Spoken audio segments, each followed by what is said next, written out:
Tushda oshqovoq ko'rishning ta'birlari.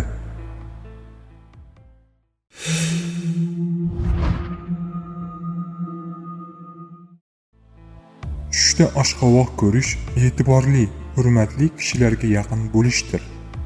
Qovoq ko'rish yaxshi rahbar yoki shifokorga ishora hamdir. Tushda qovoq ko'rish bemor uchun shifo topish demakdir. Qovoq tushda ko'rilgan pishgan narsalarning eng yaxshisidir. Tushda qovoq palagi soyasida o'tirganini ko'rgan kishi odamlar bilan yaxshi kelishadi. Ba'zi ta'birchilarning fikricha, qovoq palagi kambag'al kishiga ishoradir. Tushda ham qovoq yeganini ko'rgan kishi janjallashadi, yomonlik ko'radi. Idishdagi pishgan qovoqni yeyishning ta'biri ham shunday.